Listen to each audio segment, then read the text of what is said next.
I met a gypsy.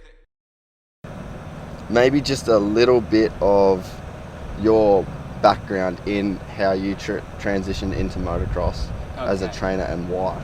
Yeah. Well, my background has always been linked to some form of training. I come from a family where my dad was an ultramarathon runner.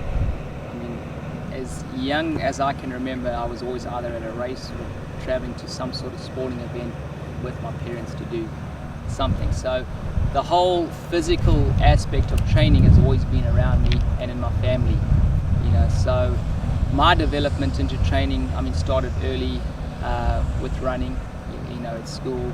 It developed into, even when I had to do the army, I was doing training in the army. So it's been a, you know, a constant link always with training. I was a personal trainer, did most of my personal training actually in England, working in the gyms and doing the usual training deal there and all their necessary qualifications. But it wasn't until I actually got into the cycling thing, which started with mountain biking. I kind of fell in love with mountain biking when it first started coming out, and I was already in England and I saw it on TV. I thought, man, that'd be cool. Bought a bicycle, and then when I finished up there, went back to South Africa, started racing it, and it evolved pretty quickly. Obviously, with South Africa being not such a big country, you know, the competition on it sets as the standard of like Europe. So I did really well in that, developed into that, and then knew the next big step once I'd accomplished everything in South Africa was, you know, America and Europe. So basically came to America, started racing out here and also Europe, and that developed into getting you know, a couple of contracts to keep me going for basically 5 years.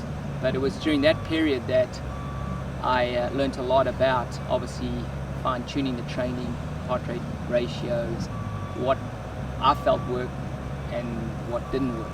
So that all developed, and then towards the end of my career in cycling and mountain bike,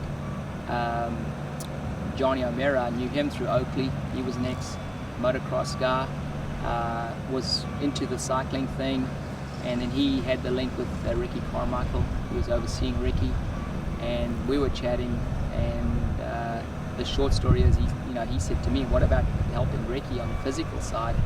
You know, the guy rides well, but we have some issues there. So that developed into an opportunity to kind of go on a limb with Ricky and say, hey, well, you know, do we give it a test run, see where we're at, you know, see if my theories help you, and if it doesn't, we'll move on after that. But that evolved into a great relationship. Obviously, that whole time I was with him, which is almost 8 years, it went really well. But basically from that, it just evolved into more athletes, and more specializing in motorsports.